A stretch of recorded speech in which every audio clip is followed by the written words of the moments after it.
Ladies and gentlemen, welcome once again to the Packernet podcast. I am your host and resident panelist, as always, Ryan Schlip.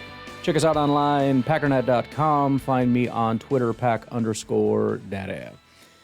Lots of goodies to get to today. I tell you what, for the sake of making my life a little easier, I want to go in chronological order. Just so I can I want to make sure I don't miss things. The news has been coming out so fast. So I want to hit through some of the bigger storylines that are not Packers NFC North. Then I want to hit on some of the NFC North, and then we'll get to the most recent Packers news. There's been some smaller Packers news that I was going to do breaking news stuff on, and I thought, eh. And then a bunch of things happened, and I thought maybe I'll do like a group breaking news, and I thought, no, let's just hit record on the Packernet podcast, and we'll just do it there. So let's start here. ESPN's Nick Wagner reports the 49ers are expected to release wide receiver Brandon Ayuk on Wednesday. By the way, some of these might actually have updates as we go along. That's fine. I don't freaking care. Ayuk has been on the outs with the team for at least a year now and was never going to return to San Francisco. So I don't know if you listen to the NFL Draft podcast or not, but I was kind of shocked. It's one of the benefits of doing the draft podcast. You're kind of forced to look at the team and the roster construction and all that stuff. And I feel like I kind of do that anyways, but some things get through the cracks. I didn't realize how rapidly this team is falling apart. I think their GM is an absolute disgrace. I've mentioned it several times. The 49ers GM gets a massive pass for a lot of reasons, and he has had some appalling misses. The entire team seems to have been built through those moments when they fall apart, usually due to injury, and then have like a top 10 draft pick, and then that's where they get their Bosas and things. But the amount of misses that they've had is staggering. Some of the more even the early picks. There was a period of time where they drafted like defensive line every single year, and they missed on about all of them. And of course, there's the Trey Lance disaster. They lucked into Brock Purdy, but the entire team is basically built on 29-plus-year-old guys. I mean, I think Bosa's 28, but he's coming off a really bad injury. I can't imagine he's going to be playing at a high level too much longer.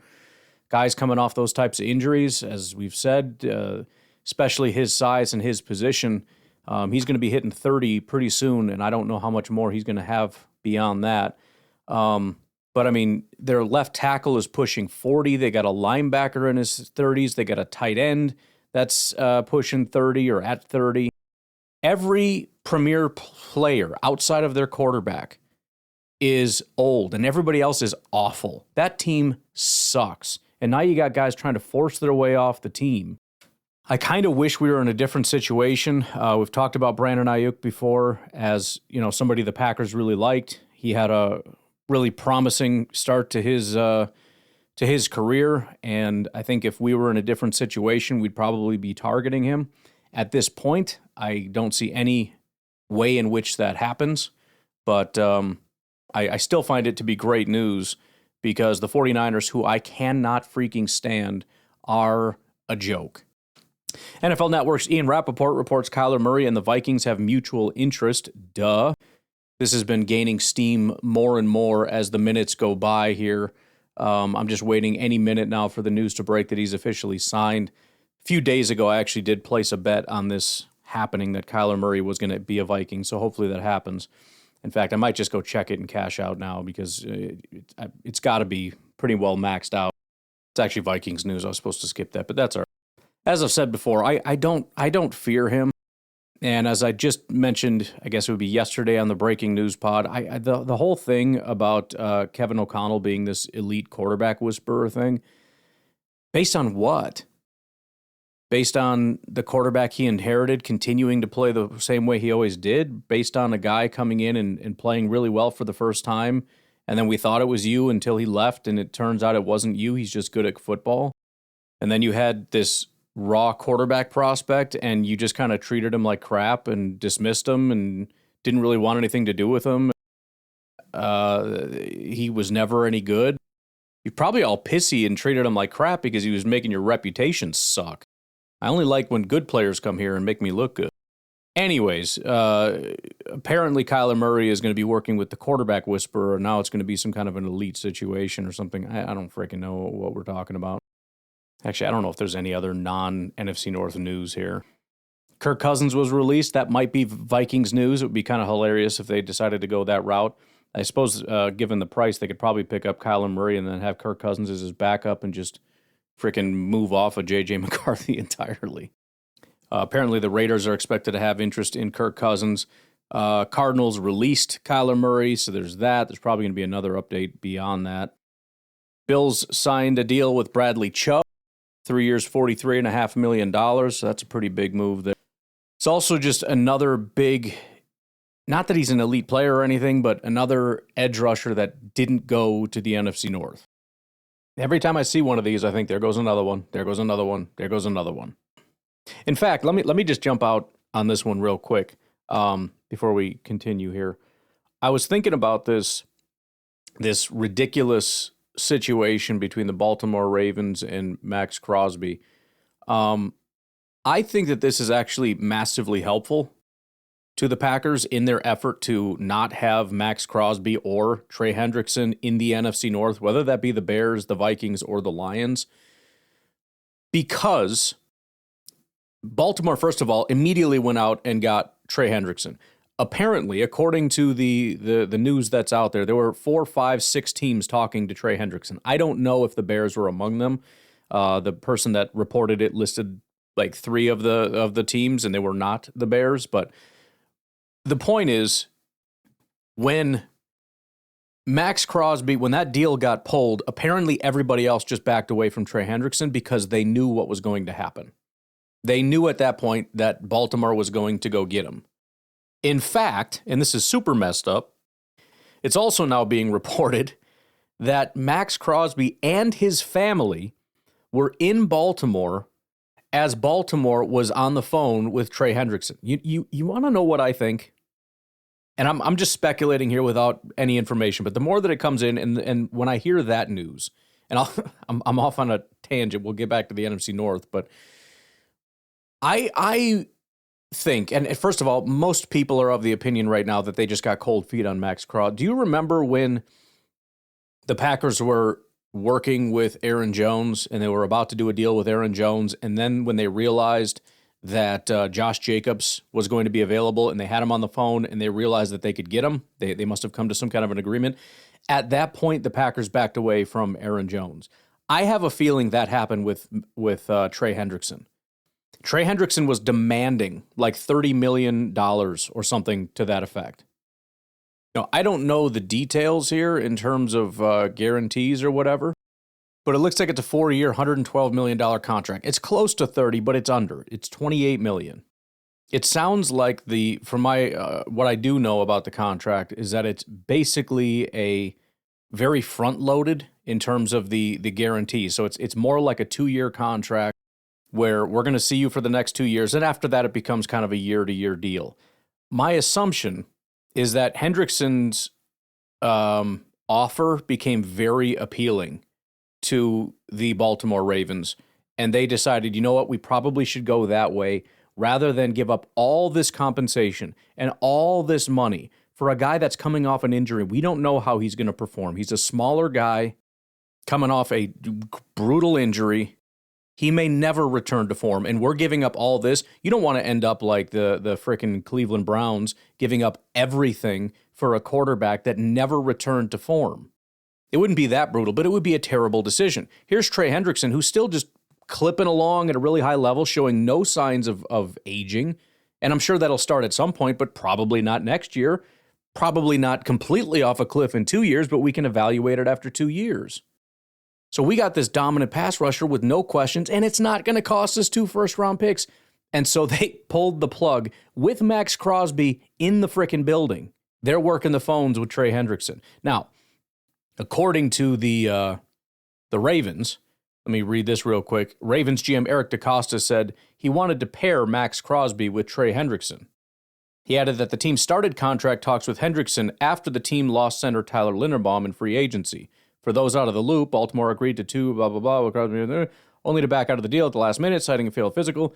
Then they inked Hendrickson to a 4-year deal just over 12 hours later. My assumption here is that this is damage control. They are taking a ton of flack for everything that they've done. And now it's being reported that Max Crosby and his family were in the building as you're trying to ink a deal with some other guy and then trying to figure out a way out of this deal. And so you're like, oh, no, we were going to have both of them here. Bull crap, dude. You're not paying both of these guys. Anyways, back to the NFC North. Trey Hendrickson is off the market. Max Crosby isn't off the market, but kind of. We now have teams kind of backpedaling, trying to figure out what exactly these injury issues are. There was some talk about the Dallas Cowboys doctor was there to help do the physical on Max Crosby, and maybe that was part of the reason they weren't willing to back out of the Rashawn Gary deal, which, by the way, is now official, so sorry. No takesies, backsies, bruh. But even the Raiders are sitting there saying, nah, you know what, I think we'll just keep him at this point. So it's not exactly this way, but it almost seems like Max Crosby is off the board. And even if he's not, the hype has completely fallen off. Do you want Max Crosby with the situation? First of all, the cost, and then second of all, the injury question marks. But in the midst of trying to figure that out, now Trey Hendrickson's off the board. Who else is out there? The Eagles, Phillips, he's gone already. Now you've got Chubb, which now we're way down the list of like how good these edge rushers are. He's off the board. Who's left? Maybe the Bears can work out a deal with the Eagles and Jalen Carter or something. I don't know, but there's not a ton left out there to do. So, anywho, thought I'd bring that up as a thought. That was actually, I think, very beneficial that the Ravens just nuked the entire edge rush market in the midst of time when everybody's trying to solve all the edge issues. They just kind of nuked both of the top options. So thank you for that. Man, news is flying here. Most of this is pretty minor. Dolphins picked up Ben Sims, so that makes sense. Some Packers familiarity there, even though last year he was a Viking. Cowboys have traded defensive tackle Osa Odigizua to the 49ers for a third-round pick. I don't know what the plan is for Dallas. Are you trying to add? Are you trying to trade away? I don't know what we're doing. Free agent edge rusher Brandon Graham says he is not retiring. He's 37 years old, so there's an edge option for the rest of the NFC North. Or for the Packers, just reunite Brandon Graham with, just bring the whole Eagles crew back to Jonathan Gannon. That would be funny. When was the last time he was? The last time was that time with Gannon. 55 pressures and 14 sacks. Gannon leaves and he falls off to 30 pressures and 5 sacks. I'm just saying, man. He's 38 years old though. I think the ship has sailed. It would be funny though. Titans acquired defensive tackle Solomon Thomas for a 7th-round pick from the Cowboys in exchange for a 2026 7th-round pick. So it's a defensive tackle off the board. Buccaneers signed defensive tackle A'Shawn Robinson, so he's off the board. Colts agreed to terms with defensive tackle Derek Nottie, formerly of the Chiefs, so he's off the board. Again, these are not necessarily elite players, but the options are just one by one coming off the board. And, part of this is Packers directly, part of this is Packers indirectly in terms of what's not happening with our competition. And that's competition, immediately in the NFC North and more broadly NFC, or I should say NFC contenders. Okay, why don't we take a break? I'm going to do another pass through and try to do some NFC North stuff. I don't think there's a ton outside of what we talked about, but we'll go through, grab a few, grab the Packers news, and we'll see where that leaves us. We'll take a break. We'll be right back. By the way, this was also NFL news, but I stopped when I saw Romeo Doubs, but I probably should have gone back a little further. ESPN's Adam Schefter reports the NFL is exploring the potential for a game on the day before Thanksgiving. It is kind of funny. Whenever I see stuff like this, I see most people going, no. I'm weird, I guess. I as much as I'm not a fan of Roger Goodell, I am very much an expansionist when it comes to just more football. He wants it to be a year-round sport. I want it to be a year-round sport. He wants more games. I want more games. He wants more days of the week. I want more days of the week. No, please don't put it on Wednesday. Like, bro, put it on Tuesday. I don't give a crap. What do I got going on that day that I'm like, nah, I don't like football on this day. Wednesday is my holy day or something. Like, what are we talking about here? And by the way, I'll just throw this out there because we were talking about it. Apparently, the Raiders still want 2 first-round picks. So the fact that they're not right now reducing their price, yeah. I already mentioned the Kyler Murray thing. That looks like it's going to be a foregone conclusion, but we'll see. I don't think there's anything new that's popped up on that front. And again, I should probably go cash out on that bet I made because it's probably not going to get much higher, or not. He's going to end up failing a physical or not showing up because he's playing video games or something and not get the deal. Here was kind of a big one, and again, this is another one I was looking at when we were doing my draft show. So Kevin Byard, I had mentioned that at least the rumor was that the Bears were going to move on from what is his first name? Brisker. Jaquan Brisker. But that they were going to hang on to Kevin Byard. And I'd said on here, that's kind of an odd thing. Kevin Byard's a little bit, older. Brisker is, not as good, but he's younger. He's 26. As of right now, Jaquan Brisker is an unsigned free agent. He is still floating out there. He is not a Chicago Bear. He may become a Chicago Bear. I think they probably should sign him. But he's not out there right now. And then Kevin Byard got picked up by the Patriots. A 1-year, $9 million contract. Now, this may be smart by the Bears. They did go out and sign a very expensive but talented safety from the Seattle Seahawks in Kobe Bryant. I don't think Kobe Bryant was necessarily as good as Byard. I'm sure because they won the Super Bowl, everyone's going to say that that's not true, and he's elite, and he's all these things. Okay, well, that's fine. But I think, he's a good, not necessarily elite safety, and they spent a ton of money on him. So it's smart from an age standpoint to get younger. You can have Bryant for, assuming he doesn't retire for quite a while, another, 2-3 years maybe. But at best, you spent all that money and you're treading water as far as how much better are you this year than last year. You have less money and you're not better. And as of right now, Brisker is not on the team. They added Cam Lewis. Cam Lewis is another guy they got in free agency. He's kind of just bad. So you went from Byard and Brisker to Bryant and Lewis. And I'm sorry to tell you, that is a downgrade. Again, it's not to say it was the wrong move necessarily. You can't just stack up old guys. You have to at some point get younger, and this is a move to getting younger. But did you get better or did you get worse? The answer is you got worse. Now, if you get Brisker, there's an argument to be made that you got better, but I don't think so. Falcons also agreed to terms with defensive tackle Chris Williams, formerly of the Bears, on a 1-year, $2 million contract. This is obviously not a top-tier player, but it is depth. And right now they've got Grady Jarrett, who they swore up and down was going to be some kind of an elite player. He ranked 73rd among defensive tackles last year with a 56.9 grade at the age of 32, going on 33 years old.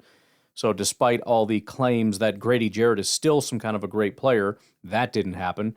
Gervon Dexter, which was a great pick for them from Florida, this great elite player that was just miscast in the wrong position or whatever, let polls cook. He ranked 77th among defensive tackles. So their defensive tackle group sucked last year, and they just lost Chris Williams for whatever that's worth. So they need starters and they need depth. They got to get rid of Grady Jarrett. Some Vikings news. Vikings restructure Aaron Jones' contract. The running back takes a pay cut to a base salary of $5.5 million. This guy takes pay cuts like every year. I mean, I guess good on him for getting overpaid early and then just taking pay cuts, but it's such a crazy thing. The move quashes the fantasy value of... I don't care about the stupid fantasy value. Jeez. It's all fantasy from there, so that's all you need to know. Ravens agree to terms with tight end Durham Smythe, formerly of the Bears. Again, not a premier player for them by any stretch, but it's another player that they're losing. The Vikings release defensive tackle Javon Hargrave. We'll get there. I will say this, though. First of all, this is one of those things I've been talking about as though it already happened because I keep forgetting it hasn't happened yet, but it's been speculated to happen. If anybody wants to call me fair weather because of what I'm about to say for the Packers, let me just remind everybody what I said. And Vikings fans listening, you can tell me if I'm lying. I'm not. My comment about Javon Hargrave is that he was the only guy on that team providing any interior pass rush, period. He had, let me get my calculator back up here, 31 pressures on 295 attempts. So he had a 10.5% pressure rate, so above 10%, and 4 sacks. The next best probably would have been Jalen Redmond. He actually led the team in pressures, but he had more attempts. He was at 35 on 369 attempts, so he's at 9.5%. And then you had Jonathan Allen, 34 pressures on 411 attempts. I'm not even going to do the math. That sucks. He's also the only guy that had any good pass rush grades. He had a 70 pass rush grade. Jonathan Allen had a 64.9 pass rush grade. So that was the comment I had made about Javon Hargrave and losing him. Again, it's probably the right thing to do. You have to stop getting all these old people. You have to start actually building young. Hopefully at some point they will do that. I don't know. It does start with cutting all of these guys. Now, in terms of how that relates to the Packers, again, we'll get into that in a second, but we are the youngest team in football. We don't build through old guys. The fact that we have one guy that's now 33, which is like the oldest player we've had as a non-quarterback kicker punter in forever. I mean, we had the tight end back in the day, but it's exceedingly rare for this to be a thing. And I promise you, Gutekunst was not happy about doing it, but we did it. ESPN's Adam Schefter previously reported that the Vikings would try to trade Hargrave before cutting. No takers were found, and now Hargrave will be a free agent. Hargrave signed a 2-year, $30 million contract with the Vikings amid their spending spree last offseason. Spending spree. Why? He amassed 3.5 sacks, wasn't particularly effective against the run. He never has been. It's a thing, by the way, people are talking about, oh, Gutekunst wants to get bigger up front. He's like 305 pounds. He's not big. I don't know where this idea is that he's like this big 320-pound run defender. He has not had a good run defense grade since 2019. He is very similar to what you had in Kenny Clark. And I don't mean that in a negative way. But he early on was a good run defender and pass rusher, but by the end, after like the first 3 to 4 years, he was just a pass rusher. That's what you had with Kenny Clark. So anywho, that's essentially what this is. I don't know where the idea is that we're trying to get bigger, that this is going to bolster our run defense, that he had a bad year stopping the run last year. He's never been good at it. Why does everybody think he's here to stop the run? What are you talking about? Anywho, again, we'll circle back to Hargrave, but then we had the Vikings release safety Harrison Smith. I honestly didn't even know he was still on the team. I thought he retired a long time ago, but anywho, he's finally officially gone. The Lions have released edge rusher Josh Paschal. Now, I want to talk about this for a half a second because it's important. Remember, Brian Gutekunst is a failure because of blah, blah, blah, blah, blah. Okay. The guy that has been seen as one of the best GMs in the NFL, much less in the NFC North. Josh Paschal in 2022 is a second-round pick. 2022, his pass rush grades were 56, then 52, then 48. Then in 2025, he didn't play, presumably due to injury. Yes, Paschal suffered an injury in August, landing him on non-football injury list, blah, blah, blah. He never played, and now he's cut. A second-round pick, played 3 years, amassed 5 sacks, and is now cut. So yes, I know Josh Myers was a frustrating pick, but stuff like this happens all the time, even to very good GMs. I know the new hot thing is Schneider, but if we can think, beyond what's immediately in front of our face, two years ago, this was like the best GM in football. He is now out. And by the way, they're still not able to find somebody to go on the opposite side of Aiden Hutchinson because, largely, things like drafting Josh Paschal have completely failed. And so they're still on the hunt for trying to, first of all, now find depth because you just lost a piece that was supposed to be a bigger part of your defense, but also because you cannot find talent. And you keep bringing in a bunch of old guys that are not good at football to try to fill that void, and it's just not working. Chicago Bears agreed to terms with offensive tackle Jedrick Willis Jr., formerly of the Browns, on a 1-year contract. No, it is Wills. They spelled it wrong on here. I was going to say, have I been saying his name wrong this whole time? Jedrick is a former number 10 overall selection by the Cleveland Browns back in 2020. He spent 5 years in Cleveland, last played in 2024. His last full season was 2022, it looks like. So this is a Hail Mary swing. It says it's a prove-it deal for Wills, who missed all of 2025 while recovering from knee issues that date all the way back to 2023. The Bears re-signed left tackle Braxton Jones this week, but Wills could at least give him a run for the starting job in camp. More likely is that Wills will serve as a swing tackle for Chicago this year. Just now from Adam Schefter, former Cardinals quarterback Kyler Murray will visit Thursday with the Minnesota Vikings, as such and such reported. The belief across the league is that the Vikings are Murray's likely landing spot. Let me go check on that bet. I'm just going to watch that climb, and then when it levels off, I'm just going to sell it. It's at 93 cents right now, 93%, whatever. Bought it at 68 cents. Anywho, looks like that's about it for the NFC North. So, why don't we just take a break here, and then we'll go over the Packers news. We kind of have a little bit, but we'll touch on that and more. We'll take a break. We'll be right back. All right, let's go over some of the newest stuff from today. So they did re-sign a couple guys. First of all, Jonathan Ford. So that, as I mentioned, are they going to kind of run with some of the guys that we had? It makes sense that they're going to. I'm talking about the big nose tackle types that the defense definitely needs. I still think we need to add there, but we got to have somebody to kind of set the baseline. Right now, that's Jonathan Ford on a 1-year minimum deal. The other one that I'm pretty excited about is edge rusher Brenton Cox. I was waiting for that to get done. It did. Josh Wiley, also the tight end, has returned. So glad to see all these contributors are back. We'll see if Brenton Cox can take over that Kingsley Enagbare role. I don't see why he can't. I know the team really, really liked Kingsley Enagbare. Seemed to like him more than Brenton Cox, although we have a new defensive coordinator, so we'll see what his assessment is, although it doesn't matter because Kingsley's not here anymore. But I think he can do it, especially when you look at the dollar for dollar. We're definitely getting better value with Brenton Cox on a $2.5 million deal. The big news, though, as we've already kind of touched on, incidentally, was the Javon Hargrave signing. Javon Hargrave, former defensive tackle for Jonathan Gannon. We had talked about Jonathan Gannon and what happened with the Eagles, especially the 2022 season, where everybody went freaking crazy. And I'd kind of mentioned how, we're sort of recreating, how this is going to go. So his top pass rusher, the guy that dominated with more than 20 sacks, PFF sacks, was Hassan Reddick. That's going to be Micah Parsons. Who's going to be Javon Hargrave? Probably Javon Hargrave, if I had to guess.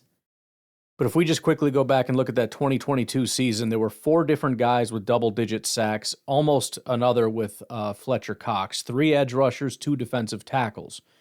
So they had sort of 2 of those more pass rush type guys because neither Javon Hargrave nor Fletcher Cox were the A-gap interior sort of run defending type of guys. That would have been Linval Joseph and Jordan Davis, right? Neither, by the way, combined, they had 1 sack between them.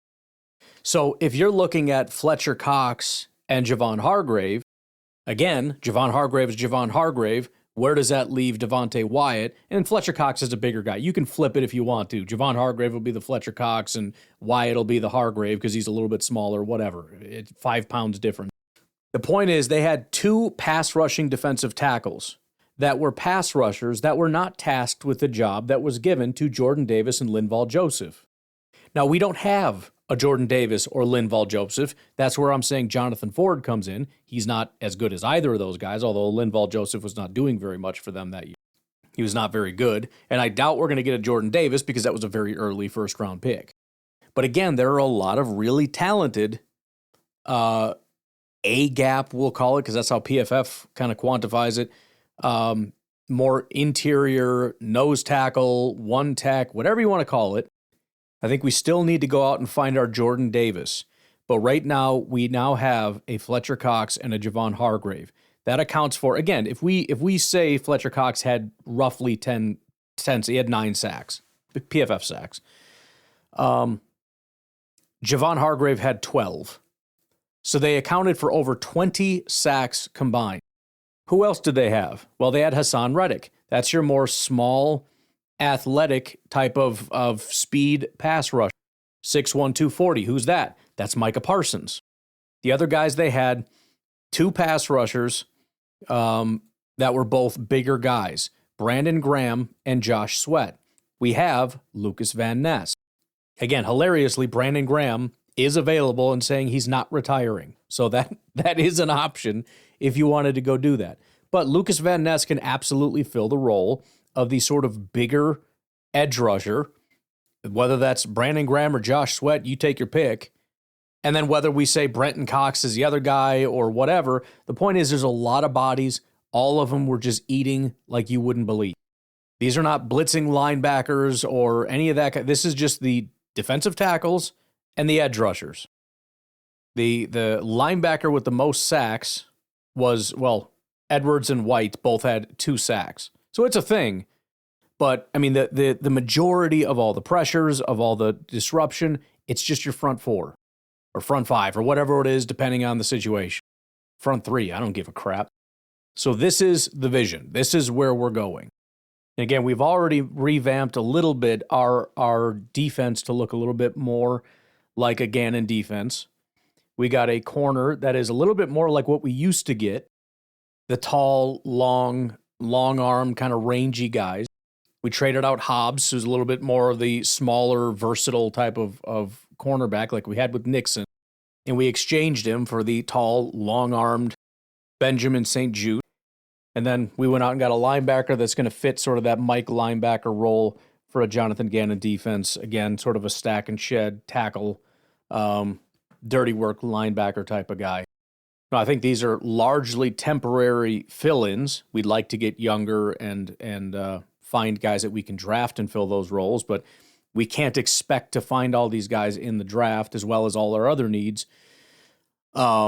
And find them that are successful. So we're going to find guys that can come in and do what we need them to do, even if it's not at their premier elite level, to set that baseline so that hopefully we can backfill that with somebody that's, a newer, modern version of, a Gannon corner, a Gannon defensive tackle, whatever. And the funny thing about it is if you look at just pressures, actually even pass rush attempts, which is probably why, but Javon Hargrave had the second most pressures. Was tied for the most amount of pass rush attempts. So, I mean, this guy was a critical piece of that defense, and he played 20 games. He didn't miss a snap, man. Him and Hassan Reddick were the absolute top 2 pass rushers on that team. Again, not a run defender, a pass rusher. Even in that elite year, many, many years ago, he had a 49 run defense grade and a 91 pass rush grade. He's not here to be a bigger, more stout, add size, add strength. All these weird narratives have nothing to do with his role on this defense. Next gen stats, by the way, this just popped up. Javon Hargrave has generated the second highest quick pressure rate among defensive tackles since the start of 2023. Hargrave has ranked in the top 5 in this category in the last 2 full seasons. So, goes to show you, dude still got it. And if you look at the rest of the guys, if you think that this is some kind of it's a stupid stat. Okay, number 1 is Chris Jones. Number 3 is Jeffrey Simmons. Then Aaron Donald. Then DeForest Buckner. These are not just a pile of useless people. Okay, these are probably the 5 best. Obviously Aaron Donald's not in the league anymore, but probably the 5 best over the last, 23 to 25? Yeah, that's probably them. So again, are we getting 2022 version? Probably not. Is he still a very good guy that's probably going to be better than he was in Minnesota? I think he will. Well, why would he be better? Look at who his defensive coordinator was this past year. I don't give a damn. First of all, there are schematic differences here. I've already mentioned Javon Hargrave is a pass rusher. He's not meant to really be an interior guy, not a very good run defender. Let me just read this to you here. This little summary of the contrast between Gannon in 21 and 22 and Minnesota in 25, okay? Gannon's Eagles ran a Vic Fangio-influenced two-high shell system that was built around generating pressure exclusively from the front four. As I said, that's where it all came from, man. They all just dominated up there. No manufactured blitzes, no exotic stunts. Hargrave was deployed as a three-tech, meaning he lined up in the gap between the guard and tackle. That alignment is designed to exploit his explosiveness off the snap and get him into the backfield before blockers can set. It was perfect fit for him. May I remind you, second highest quick pressure rate. So where do you put him? How about we put him at three-tech where he can get to the quarterback? How about that? The results were historic. In 21 and 22 with Gannon, Hargrave produced 63 and 66 pressures respectively, with PFF pass rush grades of 91.6 and 91.1, both career highs. In 2022, Eagles became the first team in NFL history to have 4 players with 10-plus sacks in a single season, with Hargrave leading the way at 11. He wasn't leading the way, but yeah. Gannon essentially gave him the green light to be an interior wrecker, and the stats backed it up. Okay, well, what does the super genius do with Brian Flores? I mean, he's a super genius that makes everybody better. Minnesota 2025. This is where the contrast gets stark. Brian Flores runs a completely different philosophy, a stunt-heavy gap control system that's more about scheme discipline than individual pass rush production. So having these elite pass rushers, not that there's anything wrong with it, of course he would love to have them, you're not really given the opportunity to just go hunt. You do what the defensive coordinator says, and he'll be the one to manufacture the pressures wherever I decide it comes from. It could come from you, where I use you to generate somebody else. In other words, you occupy these two things, somebody stunts in behind, or we got a blitzing this or blitzing that. I'm going to decide who gets the sacks. In Minnesota, Hargrave played nose tackle in Flores' stunt-heavy system, a role described as different from how he had been used in other stops in his career, where he was generally a three technique. Let's take a look at that, because that doesn't seem right. Let's take a look at the old A-gap here. Now, not a lot of people lined up in that position, but who lined up in the A-gap more than anybody else on the team? Oh, look, it's Javon Hargrave. 99 snaps, followed by Levi Drake Rodriguez at 71 and Jalen Redmond at 23. It's not even close. Nose tackle in Flores' scheme means you're eating blocks and controlling gaps, not getting after the quarterback. Hargrave himself appeared to signal frustration with this, retweeting a post that stated, "If you're a defensive lineman and want to get to the quarterback, Brian Flores' system is not for you." The numbers bore that out. He finished with just 3.5 sacks over 16 games, and his PFF run defense grade of 57.3 dragged his overall score down to a 68, ranking him 35th among interior linemen. I don't have any idea what would cause you to use Javon Hargrave. I mean, don't get me wrong. I mean, he rushed the passer plenty, right? There's no question about it. Now, granted, he was third in pass rush attempts, but, among defensive tackles. Why, again, I don't know. Jonathan Allen was apparently the top guy that was doing all this stuff. Should have been Hargrave. Don't know. Whatever. Point is, he's 33. I'm sure he's not what he was in 22. But we're not going to use him as a freaking nose tackle. We're not going to have him occupy blocks so somebody can stunt in behind him. That's not what we're going to do. By the way, I just want to get out in front of this, by the way. What is your name? Alicia Twerski. This is a male. Anyways, he says, according to PFF, Javon Hargrave graded better against the run than any defensive tackle in Green Bay's roster in 2025. If you see stuff like this, understand that's 100% true. And it has more to do with the fact that our defensive tackles suck against the run. Still, if we're going to use him as our run defender, we're idiots. Of course, everybody has to be a run defender. Our edge rushers are defensive tackles. But I'm saying if you're using him to be the guy that occupies blocks and lets everyone else through. Not smart. Anywho, there's a lot of friggin' news and stuff I'm trying to get to, but it's all breaking news stuff. So I do want to mention this, though, real quick. Actually, you know what? Let's do this. I want to play this because this is friggin' awesome. So there was a video. I'm assuming Hargrave's wife posted this or recorded and posted this. I'm not entirely sure, though, but it looks like Javon Hargrave's wife was picking up their son from school. After the news, he probably didn't even know his dad got released, right? I mean, this all happened within an hour of each other, but probably tells, hey, he got released from the Vikings, whatever, but he got a new team. All that's kind of cut out, but she wants him to guess which team he got signed by and is going to.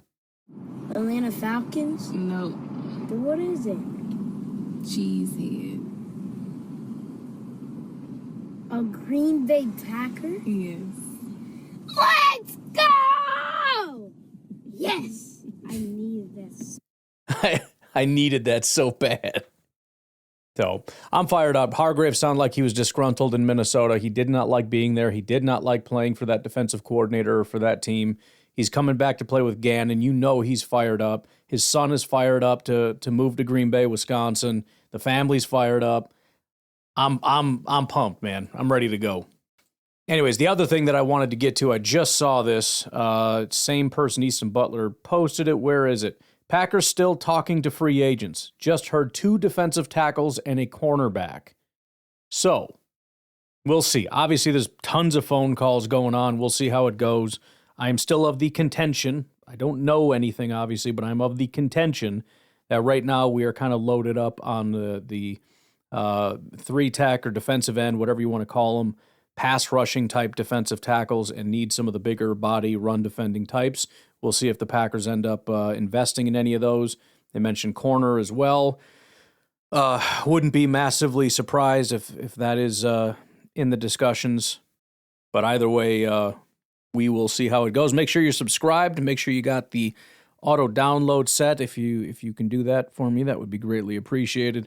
I will be continuing the live breaking news things for tomorrow and into eternity, I guess. So if there's any breaking news on that front, I'll be sure to let you know as soon as I find out. But I'm going to get out of here, go do some Packernet After Dark. I will talk to you later. Have a good one. Bye-bye.